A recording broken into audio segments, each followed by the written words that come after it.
Salamnya. Datang masjid, naik tangga masjid, salam. Di tepi rumah, bersalam juga. Sebab apa? Masjid, masuk dalam masjid. Angkat takbir 2 rakaat. Mak satu tepi. Salam pula lepas tu. 2 kali. 2 kali salam. Lepas tu, lepas salat maghrib, imam bagi salam. Bersalam lagi. 3. Tak termasuk peluk, Ustaz. Peluk kanan, peluk kiri, tak masuk. Hebatnya masjid ini mempersautkan hati manusia. Kita tak sedar tu. Hebatnya masjid ini, Allah campak dalam hati orang ni satu nur, satu cahaya. Rasa nak berbaik je. Tak pernah lagi saya dengar datang masjid ini ambil parang, ambil kapak, tetap tak pernah dengar lagi. Tak pernah dengar lagi. Datang masjid ambil pisau, bertikam, tak pernah dengar lagi. Tetapi yang pernah dengar ialah, duduk mana? Kat dalam rumah je. Iya ke? Lama tak jumpa? Sebab tak datang masjid. Bagi sikit. Itu cara dia. Hebatnya. Tengok macam mana datang masjid. Bagaimana Allah mempertahukan hati. Tengok macam mana. Tak sedar kita.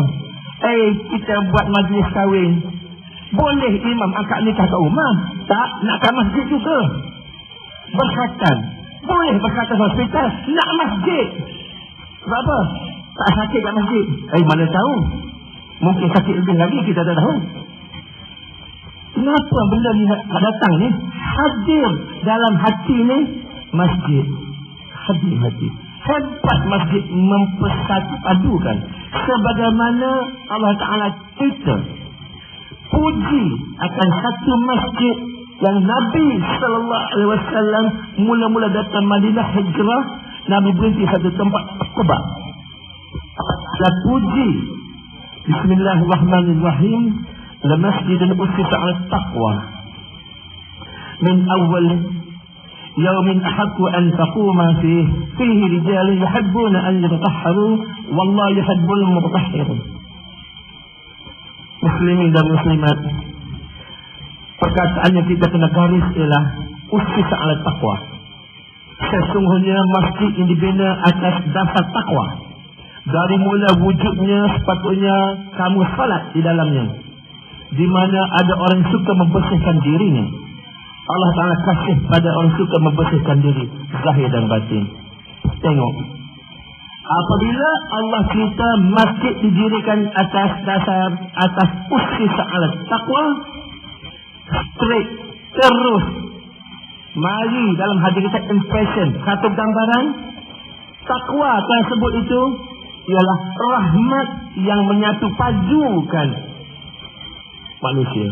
Muslimin dan muslimat, orang muhajir, orang ansar datang sejauh daripada Mekah pergi ke Madinah. Sekarang 5 jam, dulu berapa hari entah naik unta. Datang, tak kenal siapa kamu, siapa aku. Nabi mempersaudarakan orang ansar muhajirin di masjid. Nabi melantik duta-duta menyampaikan watikah-watikah di masjid. Nabi mengajar erti Allah satu, masjid. Nabi memberi dakwah pada wanita-wanita muslimat di masjid. Nabi sebagai post command, general. Nabi ni general muslimat, memberi arahan top post masjid. Sebab apa? Dengan memberi arahan di masjid, tentera-tentera akurat. Naam ya Rasulullah, betul ya Rasulullah. Dan kalau kita hari ini pun tak dapat buat keputusan di masjid, ketenteraan strategi, tak apa, bawa roh masjid dalam keputusan kita. Bawa roh yang dipancarkan hati kita di masjid. Bawa sebarang keputusan. Tak kira lah majlis kahwin, berkhatan, bersalin. Muslim bersalin. Bersalin kalau di sini lah. Orang bersalin pernah buat ke masjid? Tak ada lagi tak. Tapi kalau kita bersalin masjid boleh tak? Nak bersalin datang masjid boleh, janjilah. Muslimin dan muslimat, bersalin di rumah. Suami dia mari masjid. Suami dia mari masjid. Banyak saudara-saudara di kampung apabila salin saja isteri dia, suami mari masjid. Suami datang, imam, bini saya salin. Sebab apa mari ni? Nak tetapkan satu tarikh, iaitu nak mencukur rambut budak. Masjid buat tu, tak ada masalah. Imam, ya, okey, tak ada masalah. Dan sebenarnya tanpa kita sedar, tanpa kita ketahui bahawa kita bermula saat di masjid dan kita mati di masjid. Di mana? Semasa akad nikah, mak dan ayah kita akad nikah mungkin di masjid. Dengan rezeki Allah Ta'ala bagi dapat kita, akhirnya kita disembahyangkan juga di masjid.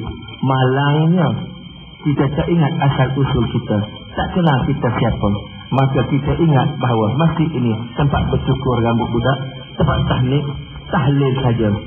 Bila masa kita akan datang, bila masa kita berkunjung, bila masa kita berbondong-bondong datang pula ni, apabila orang sembahyangkan kita, pada waktu itu expired date kita telah tiada. Pada waktu itu permohonan kita untuk jadi ahli imarah masjid dah tutup. Kita dah expired. Ini dan berkhidmat. Wallahu a'lam.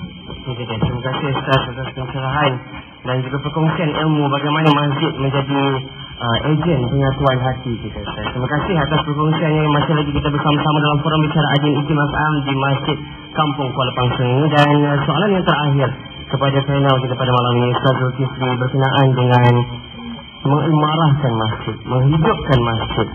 Dan hadis baginda Rasulullah sallallahu alaihi wa wasallam berkenaan dengan tempat yang paling Allah cintai adalah masjid. Itu hadis riwayat Muslim yang dikongsikan. Dan mungkin perkongsian terakhir ini bagaimana Allah memberi ganjaran terbaik kepada individu yang mengimarahkan masjid, yang menjadikan masjid tempat yang mereka sukai juga. Macam mana ganjaran dan juga fadilat kepada orang yang mengimarahkan masjid ini. Saya silakan. Terima kasih moderator, DJ Faiz, rakan panel, muslimin muslimat rahmat Allah sekalian. Saya tambah sikit Tuan Haji, satu tempat lagi masjid ini pernah berlaku kepada Sayyidina Ali. Satu ketika Sayyidina Ali ini berselisih faham dengan Fatimah. Maka dia merajuk. Apabila merajuk, dia pergi ke masjid. Mana tempat orang merajuk juga masjid ini. Tempat mengadu sebenarnya. Itu tambahan. Kembali kepada persoalan yang dikemukakan, apakah ganjaran-ganjaran yang kita nak supaya kita ni rasa bermotivasi untuk mengimarahkan masjid ini? Apakah ganjaran-ganjaran yang kita akan dapat sekiranya kita mengimarahkan masjid? Yang pertama ialah, yang paling penting sekali ialah mendapat perlindungan di padang mahsyar nanti.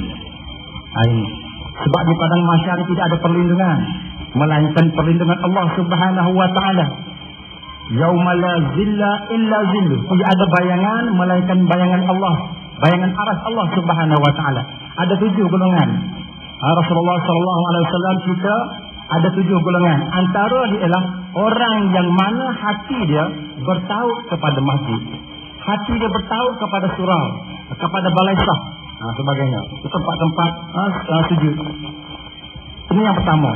Jadi kita nak selamat di padang mahsyar nanti, yang mana hari tersebut tidak ada pertolongan melainkan pertolongan Allah, maka kita akan melibatkan diri kita dengan program pengimarahan masjid. Itu yang pertama. Yang kedua, orang yang mengimarahkan masjid ini antara golongan yang tidak, jasad dia tidak hancur. Baru ini kita dikejutkan, berlaku kata silap saya di Johor, bagaimana kerajaan nak buat jalan raya, termasuklah kawasan perkuburan. Maka diambil langkah supaya kubur ini dipindahkan. Jadi proses perpindahan kubur itu melibatkan kita pindah jenazah-jenazah. Antara yang mengejutkan kita adalah ada beberapa jenazah yang tidak hancur, kain kafannya masih putih bersih, walaupun dah meninggal 5-6 tahun yang lalu. Apabila disiasat, kata silap saya nama arwah ialah Tuan Haji Rahmat, kata silap saya. Dia ni mati 5-6 tahun yang lalu, tapi jasad dia, kain kafan dia masih bersih. Maknanya jasad dia tidak hancur. Kenapa? Apabila disiasat, rupa-rupanya dia ni ialah hati dia sentiasa masjid. Dia imam. Imam dia sentiasa berada masjid. Walaupun keadaan hujan ke, ribut petir ke, subuh ke, maghrib ke, isyak, maknanya sentiasa berada di masjid. Walaupun diri dia tak sihat. Diri tak sihat pun dia tempat dia menggagahkan diri dia untuk mengimarahkan masjid, hidupkan masjid. Ini ganjaran bagi orang-orang yang mengimarahkan masjid. Yang ketiga, ganjaran bagi orang yang mengimarahkan masjid ini mendapat keberkatan Allah Subhanahu wa taala. Allah Ta'ala berfirman dalam surah Al-A'raf ayat 96. Walau anna ahlal qura amanu wattaqaw lafatahna alaihim barakatin minas samai wal ard. Andai sekiranya ahli kampung, penduduk itu beriman, wattaqaw dan bertakwa kepada Allah. Siapa yang beriman bertakwa tadi? Dibincang dalam ayat yang kita bincang awal-awal tadi ialah orang yang mengimarahkan wajib merupakan antara ciri-ciri orang-orang yang bertakwa, orang beriman. Jadi Allah Ta'ala sebut dalam ayat ini walau anna ahlal qura amanu, dia beriman, wattaqaw dan bertakwa, la fatahna alaihim barakatin minas sama, maka dibuka pintu keberkatan. Maka orang yang mengimarahkan masjid ini akan dibuka pintu keberkatan minas sama, daripada langit dan bumi. Kita nak keberkatan ini. Bertepatan dengan tadi pada malam ini masjid imarah hidup barakah. Jadi Allah Ta'ala dah lama sebut dalam Al-Quran tentang bagaimana orang yang mengimarahkan masjid, orang bertakwa ini mendapat keberkatan daripada langit dan bumi. Yang keempat ialah mendapat keampunan Allah Subhanahu Wa Ta'ala. Apabila masjid imarah, kita mendapat berkat daripada Allah Subhanahu Wa Ta'ala, maka negeri kita akan berkat. Maka Allah Ta'ala sebut baldatun tayyibatun wa rabbun ghafur. Negeri yang mendapat negeri yang baik dan mendapat keampunan daripada Allah Subhanahu Wa Ta'ala. Dan yang keempat, ganjaran bagi orang yang mengimarahkan masjid ini ialah setiap langkahnya untuk ke masjid dikira sebagai sedekah. Sebagaimana firman Allah Subhanahu Wa Ta'ala, kullu khutwatin ila salah sadaqah, atau kama qala alaihi salatu wassalam. Setiap langkah untuk sampai ke masjid, setiap langkah maka dikira sebagai sedekah. Dan sedekah inilah Allah Ta'ala akan nilai di akhirat nanti sebagai bekalan kita apabila kita menghadap Allah Subhanahu Wa Ta'ala. Wallahu a'lam. Itu dia tuan-tuan dan puan-puan, sidang hadirin dan juga ahli qaryah yang hadir untuk memeriahkan lagi forum bicara haji ini di Masjid Fangsun Hulu Langat ini. Semoga apa juga yang telah pun digariskan oleh Al-Fadhil Ustaz Zul tadi, sama-samalah kita dapatkan ganjaran itu, rebut bersama-sama untuk kita menjadi ahli masjid. Dan yang terakhir mungkin saya nak dengarkan sedikit kesimpulan daripada kedua-dua panel ini. Kita mulakan dengan Al-Fadhil Ustaz Nasar sendiri untuk kesimpulan topik bicara kita, masjid di Imarah hidup barakah. Silakan Ustaz. Terima kasih Lilian. Baik, muslimin dan muslimat, nak tengok masyarakat tengok kehadiran masjid, itu kita kena akui. Nak tengok makmurnya masyarakat, tengok makmurnya masjid. Nak tengok kelakuan masyarakat, tengok kehadiran masjid. Dan nak tengok kuatnya masyarakat, tengoklah kehadiran masjid pada waktu subuh dan pada waktu Aisyah. Yahudi, Nasara, apabila tengok dalam masjid penuh seperti solat Jumaat, ramainya solat subuh, bergetar hati. Sudah sampai masa kami kalah. Muslimin dan muslimat, saya nak memberi sedikit peringatan pada diri Ustaz sendiri dan pada semua. Kajian telah dibuat. Kalau umur kita 60 tahun, muslimin dan muslimat, 60 tahun umur kita, kita tidur 8 jam sehari. Selama 60 tahun 8 jam hari kita tidur. Kita habiskan sebenarnya untuk setiap hari 20 tahun untuk tidur. Kerja kita 8 jam sehari, dan kita habiskan untuk kerja 20 tahun. Tengok TV, tengok drama sinetron, drama Filipina, habiskan depan TV itu 4 jam tiap-tiap hari kita habis. Kenal sampai pelakon ni waris dia, sepupu dia siapa, sampai kenal gitu sekali. Hebatnya. Main ke? Tapi kalau tanya siapa ayah Nabi Yusuf, betulkah dia? Nabi Ishaq kan Ibrahim, betulkah dia? Itu hebatnya. Kalau dia buat macam tu, dia habiskan masa 10 tahun. Dan dia solat 30 minit tiap-tiap hari, 30 minit. Dia habiskan masa selama 60 tahun tu hanya 15 bulan. Muslimin muslimat campur 50 tahun 15 bulan. Cukup ke tidak tiket nak masuk touch and go di syurga? Cukup ke tidak? 30 minit hanya 15 bulan saja. kita beribadah kepada Allah, yang lainlah termasuk dalam tempat-tempat yang tidak termasuk ibadah lah kita katakan. Maka ramai-ramai datang masjid, ramai-ramai kita berkunjung, berbondong-bondong datang sini. Tidak ada kuliah agama pun datang berjemaah, dan masjid ini ialah masjid yang penuh dengan kuliah. InsyaAllah moga-moga dengan sedikit intikan, sedikit sentuhan rohani ini, lepas daripada ini, Tuan Imam, Tuan Nazir, jangan risaulah. Lepas kena jentik ni, bukan jentik-jentik, jentik-jentik nama Edis. Bila kena jentik hati ni, seramai inilah insya-Allah akan berkunjung ke masjid Kuala Pangsun yang indah, lagi cantik, lagi permai, lagi damai. Wallahu a'lam. Alhamdulillah, terima kasih Ustaz Zafar di atas berkongsian kesimpulannya. Dan sedikit kesimpulan daripada Ustaz Zulkifli untuk tajuk kita pada malam ini. Silakan Ustaz. Terima kasih. Jadi kesimpulannya ialah apa tindakan yang perlu kita ambil. Apa tindakan yang perlu kita ambil. Jangan tunggu sampai esok. Malam ini kita terus ambil tindakan.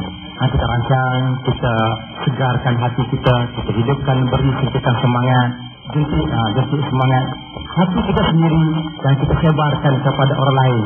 Mudah-mudahan apabila imarah masjid ini diimarahkan, insya-Allah keberkatan ini turun di masjid dan kita bawa keberkatan ini balik ke rumah kita dan kita sebarkan kepada jiran tangga kita, maka akan lahirlah satu masyarakat yang bertakwa kepada Allah Ta'ala yang akan mendapat keberkatan daripada Allah Subhanahu Wa Ta'ala, bukan sahaja di kampung ini, bahkan dalam negeri, bahkan dalam negara kita. Dan orang yang imamkan masjid ini, insya-Allah jangan bimbang, Allah Ta'ala selamatkan dia. Baru ni di cerita terbaru di Kuantan banjir. Apa yang saya terima maklumat ialah apabila banjir lumpur di luar, tapi dalam masjid ini ialah air saja, air yang jernih, tak masuk pun lumpur. Maknanya ini adalah satu tanda kepada kita yang Allah Ta'ala tunjukkan kepada kita bahawa masjid ini merupakan tempat yang selamat dan kita akan mendapat keberkatan andai sekiranya kita dapat imarahkan masjid, insya-Allah. Kita doakan sama-sama mudah-mudahan Allah Ta'ala berkuatan kepada kita. Bukan senang, melainkan mendapat rahmat pertolongan dari Allah Subhanahu Wa Ta'ala, insya-Allah. Wallahu a'lam. Alhamdulillah, terima kasih Ustaz atas perkongsian kita pada malam ini. Untuk kesimpulan, untuk topik bincang kita masjid yang imarah hidup berkah. Mau kita dijentik, bukan jentik-jentik, bukan. Kalau kita jentik dah kena penyakit pula, dah tak apa, datang masjid, na'udzubillah. Semoga kita sama-sama dapat berkumpul di sini. Di sinilah tempat kita untuk membuat majlis syura, mesyuarat dan sebagainya. Di sini juga tempat untuk kita bersatu, berjumpa dengan jiran-jiran tetangga, menyelesaikan masalah pun boleh di masjid. Semoga dengan keberkatan masjid diberikan hidayah petunjuk daripada Allah Subhanahu Wa Ta'ala untuk kita sama-sama memudahkan urusan kehidupan kita hari demi hari, insya-Allah.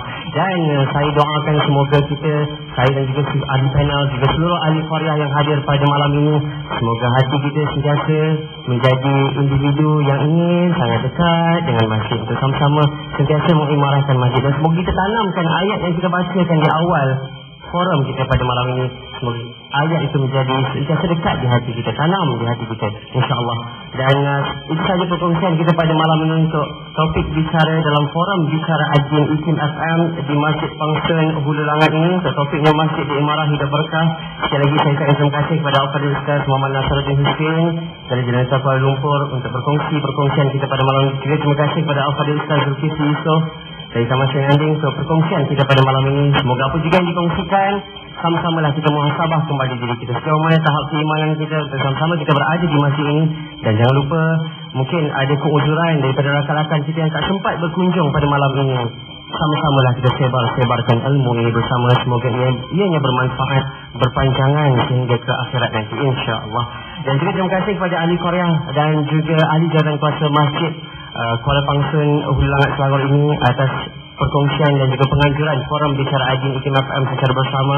InsyaAllah ada kelapangan waktu, ada kesempatan, diizinkan Allah untuk kita rezekikan bertemu sekali lagi untuk forum yang lain pula, insyaAllah. Dan semoga kita sentiasa diberkati kehidupan kita oleh Allah Subhanahu Wa Ta'ala. Untuk itu saya Faiz Haji Osman menutup bicara untuk forum bicara Ajin IKIM FM di Masjid Kuala Pangsun Hulu Langat Selangor ini.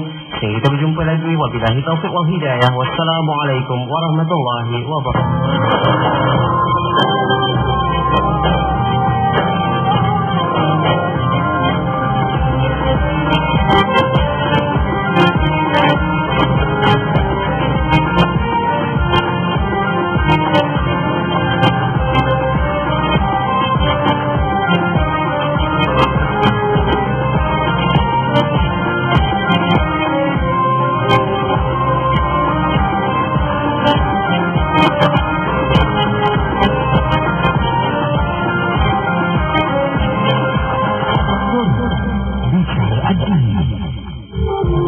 Buku Pentadbiran Hari Raya Islam Isu dan Cabaran, terbitan terbaru Institut Kefahaman Islam Malaysia,